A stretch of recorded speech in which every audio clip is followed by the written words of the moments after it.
Hello and welcome to the Western Health and Social Care Trust's DVD on revalidation for nurses and midwives. The Trust has made this DVD to share with the wider nursing and midwifery workforce the experiences of our staff as they journeyed through the NMC revalidation pilot. We are delighted to be able to say that the nurses and midwives who participated in the revalidation pilot project were successfully revalidated, although it was a mock revalidation. The final thing that I would say is that all nurses and midwives received from the NMC on the 1st of April this year a revised nursing and midwifery code. And the biggest bonus that comes with the revalidation and the introduction of the Nursing and Midwifery Code on the 1st of April is that this code is very tightly and inextricably woven into the revalidation process that you and I will follow. And I don't think any of us would have any difficulty in appreciating that we have a requirement as nurses and midwives to be able to evidence that we are prioritising people, practising effectively, preserving safety, and promoting professionalism. In doing this, I have no doubt that as nurses have portfolios that demonstrate this standard of working, we will increase and enhance and build on the public reputation that the profession already has, and bringing a greater level of confidence within the wider public arena. Hello Simone. Hi Mary, how are you? I'm good, how are you? I'm great. Good. I believe every registrant has to create an online account with the NMC. Would you be able to show me how to do that, please? Yeah, that's not a problem. Thank if you just go to the NMC online, okay, and it should take you to this page. There's a wee area here where you can register. It will ask you for an email address, so if you just type in your email address, yes, and it asks you to confirm your email address.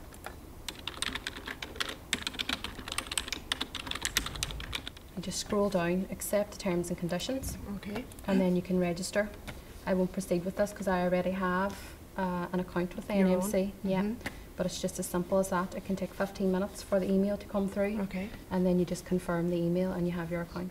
The organisation has already many processes in place which will assist the registrant to prepare for revalidation. An example to start with is clinical supervision. Clinical supervision can be used by the registrant when they attend 2 sessions per year. They bring an issue which they wish to reflect on. That issue can be discussed, and that issue can then be reflected upon and written up and produced as part of their portfolio. There are, for example, where a registrant could reflect on a clinical incident, they could reflect on an untoward event, they could reflect on a complaint, and use those reflections and write up those reflections again to build on their portfolio. So there are many opportunities in everyday practice for a registrant to reflect on. There are other opportunities which the Trust provides for a registrant to prepare for revalidation, such as mandatory training, non-mandatory training, self-directed learning, where a registrant can have the opportunity to avail of that, and all of those things will contribute to the continuous professional development of the registrant. For me, revalidation initially, I have to say, because I was a new ward manager, I was just kind of fitting into that role, or trying to fit into that role, so I had all the challenges around, you know, a new ward manager and a new role. And then for me, revalidation coming along at that time was actually quite a scary prospect. Not only for me, because I was worried about my own revalidation, how I was going to prepare for it, but then on top of that, how was I going to ensure that 27 staff nurses were fit for revalidation? So yeah, it was a pretty scary prospect. So my first action plan really was to join the pilot. Initially I was looking around, how do I communicate this to everyone? I decided to have a notice board in the tea room. Because it was one area within the ward that everyone gathers. If you were having your sandwich or your cup of coffee, the information was directly in front of you. The discussion around revalidation for the most part took place in the tea room. But the knock-on effect of that was it was out there, everyone was discussing it, everybody was talking about it. I was then being asked questions, what is this revalidation? What do I have to do? So it kind of raised awareness, and that for me was a really key issue. The girls actually took ownership of their own revalidation, and I have to say a few of the girls on the units, their portfolios are excellent, and they probably do at this stage know more than I do about the revalidation process. After going through the pilot myself and actually looking at my team now as to where they were when we started, the values are actually quite surprising. One of the values is, the one that I kind of hold at the top of everything, is the staff are more empowered, they're more autonomous, they have gained knowledge through this whole process and they've been empowered by that knowledge. They've taken ownership of their own learning. They are now reflective practitioners, where some time before that they maybe weren't so sure about reflection. They were maybe doing it on a daily basis but weren't sure of the process. Now through appraisal and through clinical supervision, they're much more reflective practitioners. That to me has huge benefits. It empowers the staff, it gives them that resilience. If they have an issue or they've had something that's going on within their day, they have the tools to reflect on that. They have the tools then when they're going into clinical supervision, to discuss that. And I feel now at the end of this journey within the unit, we're a stronger team. We're definitely, a better team. As a bank nurse, I still get my training and I get anything that's updated, I'm told about it on the ward. So I feel that I had enough experience to be able to do the reflections. But after reading and going to all the meetings and all, I realised that reflection can be a small thing. It can be as little as a few paragraphs, or it can be as long as you like. It isn't academic writing, which a lot of nurses on the ward I think are frightened of, because they're looking back to their reflection and models of reflection at university and they're thinking, oh no, where am I going to have the time to do all this? But when we look at it realistic and it's further explained, it becomes quite clear that it's just relating to incidents that you do and experience every day with your patients on the ward, and you just think what happened that you felt just wasn't right or that you could improve upon. And I tried to write myself a wee list of thinking back of incidents that I felt strong about and that I could have made better, and then I narrowed it down to 5 that I felt I could write more about, and that's how I choose how to go about writing the reflection. The purpose of it is my experience as a nurse, to see what I can do better for patients and improve their safety and the best care for them. Looking back, an example, like I had a patient with asthma who came in really short of breath, and I know myself that asthma, if you do the proper care and you followed all your care plan and all, that he should never got that situation. So I decided to speak to him and ask him did he know about peak flow and care plans and all.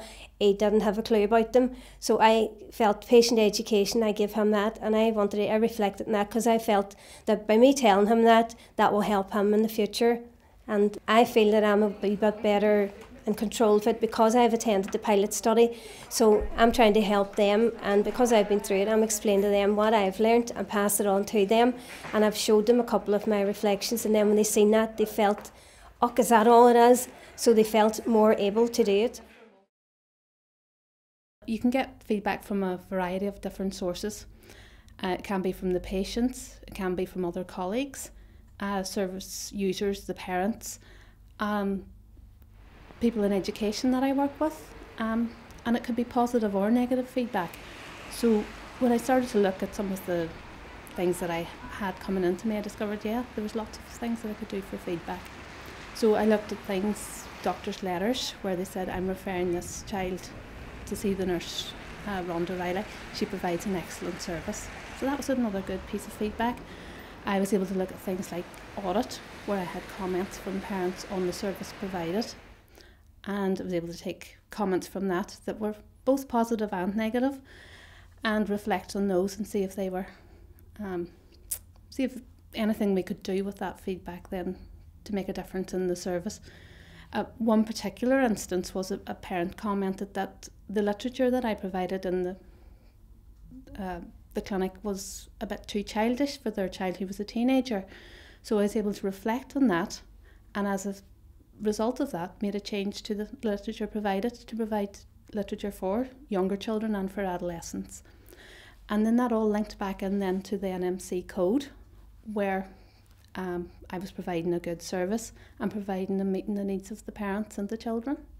Or whenever I was looking at the feedback, I did use it as a means of reflection, and as such I used the NMC template for reflection. It's a nice concise guide, and it sets it out really quite clearly. So I was able then to write down what the parent had commented, what my action was, how it was going to bring about a change in the service, and how that was going to improve the patient care and experience. The revalidation process requires that we adhere to the code. That's everything comes back to looking at the code. It's really important to pick up the 4 different key areas of the code and to relate that back to the reflection and to then improving the service. It's all about providing a good service for the patients that's safe and effective. I think that the revalidation process is an easy process to follow. I do think it's important that we do it over the 3 years and that you continue to do it as you go along. But it wasn't as time consuming as I at first thought it was going to be, and I think that every nurse has enough experience, knowledge and feedback there in order to revalidate successfully. I've had the chance to carry out the role of a confirmer in the pilot in the Western Trust here, and I was able to confirm staff that were within my own area. So I was looking and able to discuss with them. What I wanted to confirm with them was that they had completed their hours of work. I wanted to confirm that they also had completed their CPD. So that was that they had to have done their 40 hours of learning, which was relevant to their own area of practice, of which 20 hours of that was participatory practice. I also wanted to see that they had carried out 5 pieces of reflective work and 5 areas of feedback that they had received. Now, what I didn't need to do was I wasn't signing off that they were of fit health character. That's something that they themselves are saying. Nor was I able to look at their practice before I knew them, or can I vouch for what their future practice is going to be. So that is not something that I was doing as a role of the confirmer. I had a certain straightforward, it was laid out for me what I had to do in my role as confirmer. So it's those key points. Tell me, how are you all getting on with revalidation and the processes that you need to do? Well, initially I think it was quite scary for us all, and it's just a shift in culture. It's just something that we'd never done before. It was a fear of the unknown, but once people actually realised what they had to do and that they were already doing these things anyway, it was just putting them down formally. It became a lot easier and a lot more accepted. The professional discussions have been key around where they have wrote their reflective pieces of work. So it was really around that as to what we teased out what was the professional issues for them, looked at where it related to their code, what specifically it meant for patient care, what it meant for their nursing teams, and we brought it back that way. So it was and what practice they could improve if there were areas of practice, or if it was really for them to be developing their own their behaviours. Maybe it was them needing to go off and identify training that they needed. So in one case, somebody needed more assertiveness training, when they felt that they had had a challenging experience from one of the SAIs. It was what they could do to be more assertive when they wanted to confront people. When I'm looking at the pieces of reflective writing, I'm not looking to see a page-long academic essay from somebody. I'm looking at short, snappy, that I can see what it is they're trying to say, they're trying to give an illustration of what the incident or scenario was.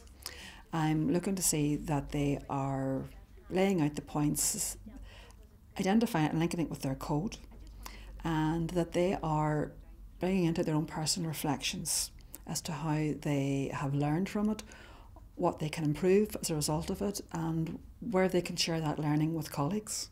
Having carried out the role of the confirmer in the pilot, what I would be suggesting for meeting with future colleagues to do confirming in the future, I would ask actually to see the portfolio sometime before I would have the meeting arranged. What I did in the pilot was the person came to me with their portfolio and I was seeing it for the first at that stage. It maybe made it more difficult for the person I was speaking to, because they had to sit and wait while I was pondering through it. If I had had the portfolio beforehand, I could have thought through what I want to pose questions, where I want to dig deeper with this person, or where I want, to explore points. That was something I maybe thought more questions after they had left. And if I'd had the portfolio prior to the meeting, it may have been much more enriched experience for the individual. Being a confirmer wasn't as daunting an experience as I had anticipated it was going to be.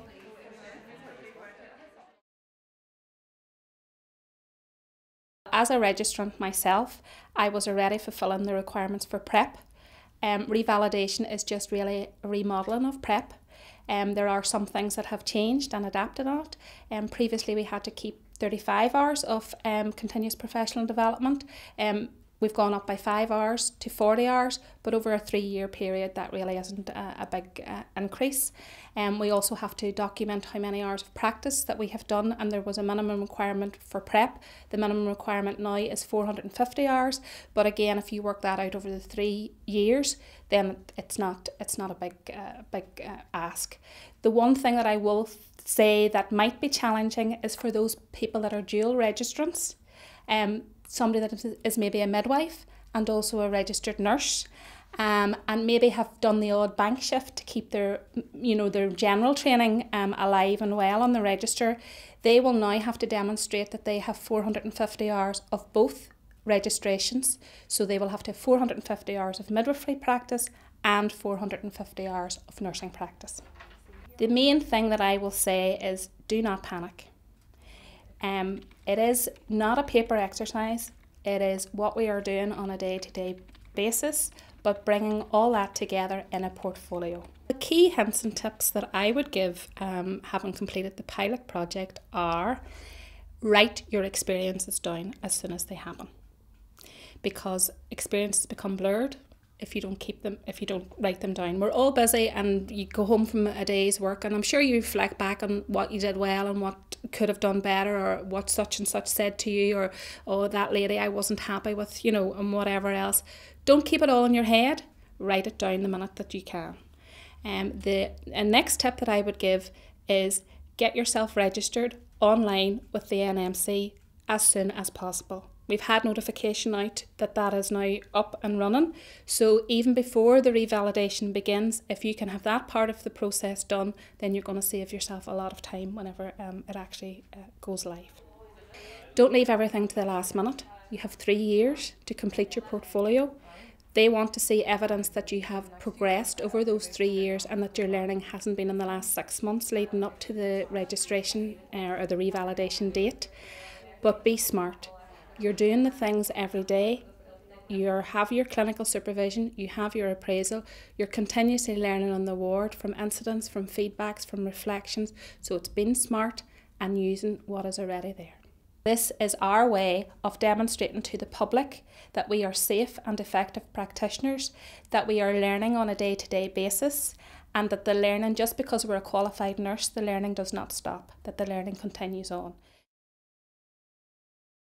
You'll have heard from others on this DVD that revalidation is very doable. Doable within a short space of time. They did it and achieved great success. You have longer, but don't let that let you be complacent. Get prepared now and get moving and getting your evidence together.